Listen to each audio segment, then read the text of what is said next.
After surviving cancer and losing my job, I thought my wife was my rock. Then I found a second phone hidden in her car.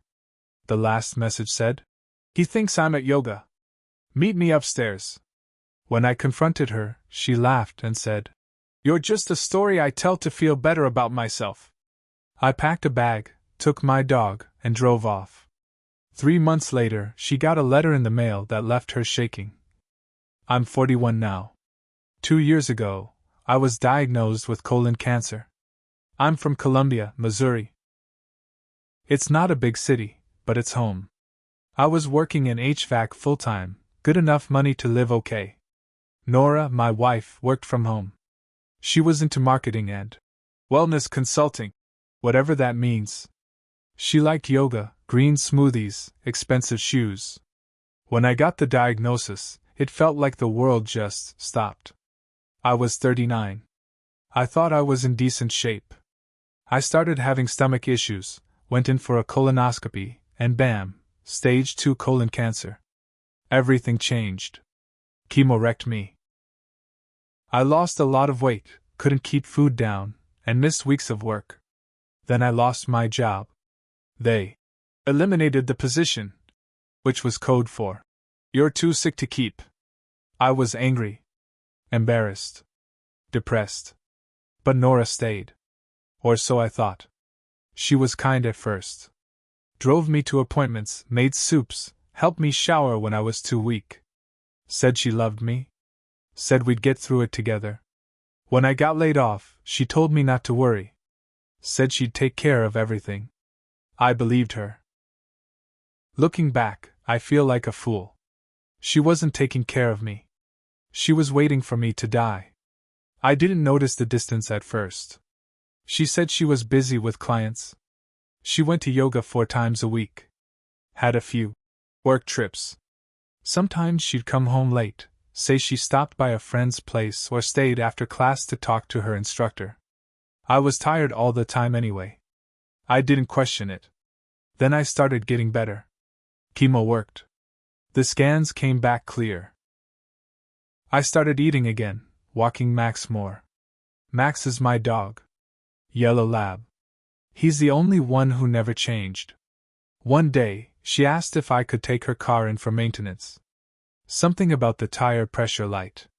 I didn't think anything of it. I grabbed Max and drove over to the shop. While I waited, I started cleaning out her car. Trash, yoga mats, receipts. I reached under the seat and felt something weird. It was a phone. Not her regular phone. A different one. Older model. No case. Battery half full. No password. I didn't mean to snoop. I wish I hadn't. But I opened the messages. And that's when everything shattered. The first one I saw was from a guy named Jake. "Jake. He thinks I'm at yoga. Meet me upstairs. Nora. On my way. Bring bourbon." I sat there for 10 minutes just reading. I couldn't move. There were texts going back a year. Photos. Dirty messages. Plans. Inside jokes. She'd been sleeping with him while I was sick in bed. While I was throwing up blood and losing my mind, she was sneaking around like some high schooler. Jake was her trainer at the gym. She started going there when I got too weak to walk around the block. I thought it was good for her. I encouraged it. She told me she was doing it for me. She was doing it with him. I drove home in silence. Max sat in the back seat, tail wagging, clueless that my life just split in half. She was in the kitchen when I got home, drinking tea, wearing those leggings she always said were for yoga only. I held up the phone. She looked at it. Then looked at me. She didn't cry. Didn't apologize. Didn't even look shocked. Her first words? "You weren't supposed to find that." Like I'd ruined her plan. Like I was the one in the wrong. I asked her how long it had been going on. She shrugged. "Over a year. Why does it matter now?" I couldn't believe what I was hearing. I just stood there staring at her, like she might snap out of it. Like she might say she was sorry. Instead, she looked me dead in the eye and said, You're just a story I tell to feel better about myself. I couldn't speak. I felt like someone had cut off the air in the room. She kept going. You, Cancer, losing your job, it's tragic. It makes me look like a hero for staying. It makes people admire me. But I'm not going to waste my life being your nurse. I turned around. Walked upstairs. Grabbed a duffel bag. Stuffed it with clothes. Picked up Max's leash and said, "Let's go, boy." She didn't try to stop me. Didn't follow. Didn't ask where I was going. I didn't have a plan. I just drove. Stayed at a cheap motel for a week. Then I ended up in Wichita, Kansas. A guy I knew from HVAC school got me a part-time job working under the table. Max and I stayed in a small studio behind a mechanic's shop. I was alive, but I wasn't really living. I couldn't sleep. Couldn't think straight. I kept replaying her face in my head. The coldness. Like I was something to be thrown out. But something inside me started to burn. Not sadness. Not grief. Anger. She didn't just cheat on me. She used me. She took my illness and turned it into some motivational crap for her wellness blog. She made posts about supporting your partner through cancer, while she was sneaking off to screw her gym trainer. I couldn't let her get away with it. She built her whole brand around being a strong, loving wife. She had sponsors. A decent following. And I had proof. Texts. GPS logs. Dates. All on that second phone. So I started writing. A blog post. A plain one. No names. Just the facts. I posted it on Medium under a throwaway name. Title: My wife used my cancer to build a brand while she was sleeping with her trainer. I put it all out there. The timeline. The lies. The fake trips. The phone. The quote she said to me. You're just a story I tell to feel better about myself. People started sharing it. It hit Reddit. Wellness subreddits. Facebook groups. Even Twitter. Someone connected the dots. Then the sponsors dropped her. She took down her blog. She deleted Instagram. She vanished online. And that was just the beginning. After the post blew up, I didn't hear from her right away. She didn't call. Didn't text. Nothing. I figured she was laying low. Embarrassed. Maybe trying to rebuild her image or come up with a lie that could save her. I didn't care. I had my own life to rebuild. But 3 weeks after the post went viral, I got a call from a blocked number. I let it go to voicemail. It was her. Nate, I need to talk to you. Please call me. I didn't. A few hours later, I got a string of texts from a new number. Also her. You've ruined my life. I lost everything. Do you feel better now? This was between us. You made it public. You had no right. Please answer. I'm scared. Are you trying to destroy me? Then silence. 2 days later, my lawyer called. Nora was contesting the divorce papers I'd mailed her. She said I had emotionally manipulated her and that the blog post I wrote was defamatory. She was threatening to countersue. I told my lawyer to let her try.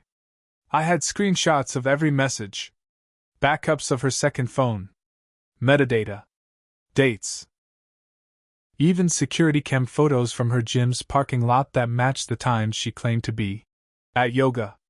We filed anyway. I added fault-based divorce claims, adultery, emotional cruelty. I requested the house, the car, and spousal support. She didn't expect that. And she definitely didn't expect what happened next. A week later, I got a message from someone I didn't know. A woman named Rachel. She said she used to be married to Jake. The Jake. She'd read my blog post, recognized a few of the screenshots, and figured it out. She told me she and Jake had been separated 6 months, and that he left her out of nowhere after falling in love with some marketing coach who made him feel important. Rachel wanted to meet up. We talked over coffee in a diner off I-70. She brought her own receipts, texts, emails, even credit card charges. Turns out Jake had been using Rachel's name to open new cards and buy gifts for Nora. Fancy hotel rooms, jewelry, booze, lingerie. They weren't just sleeping together. They were planning a future together. Without me. Without Rachel. Rachel had already filed charges for identity theft. I asked her if she'd be willing to make a statement for my case. She said absolutely. We made a plan. I started digging deeper. I remembered something Nora once said during an argument years ago, how she had a backup savings account, in case I ever lost control of the money. At the time, I thought she was being smart. But now I realized she'd been hiding cash for years. Sure enough, I found records. A hidden bank account under her maiden name. She'd been funneling money into it slowly, just enough to avoid attention. Almost $47,000. She was planning her exit. Probably wanted me to get better than leave me with nothing. I gave the information to my lawyer. He smiled. Let's go get it. A month before the divorce hearing, Nora tried to reach out again. This time she wasn't angry. She was scared. She left a voicemail. Her voice was shaking. I'm sorry, Nate. I made mistakes. Big ones. But this isn't you. You're not cruel. Please don't take everything from me. We can fix this. We were a team once. I listened to it twice. Then I blocked her number. The day before court, she showed up at my apartment. I heard the knock and looked through the peephole.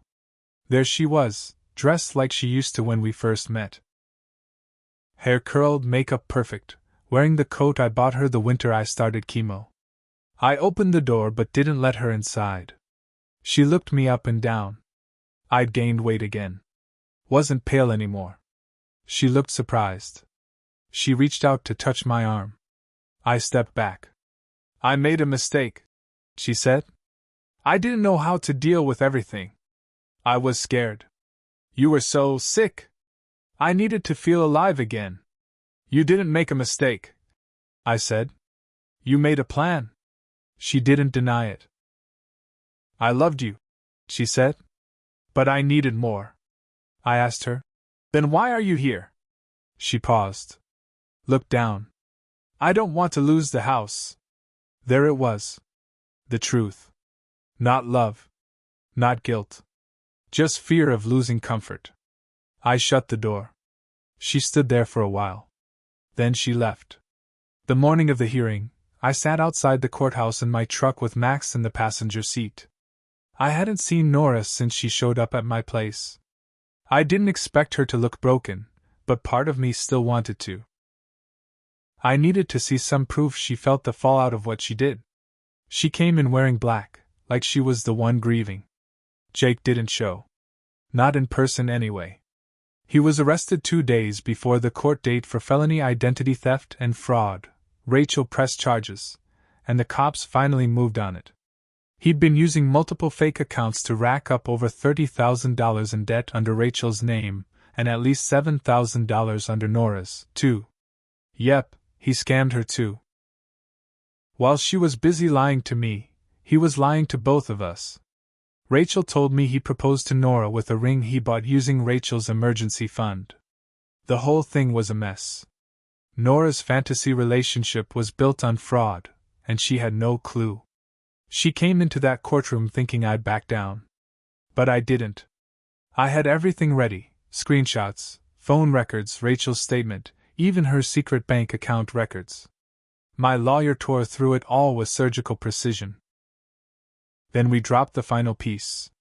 The apartment. She didn't know I found it. Turns out, while she was pretending to work in St. Louis, or Kansas City, she was renting a short-term apartment under a corporate housing program. She used it for client meetings and business retreats, according to her expense reports. But there was nothing professional going on in there.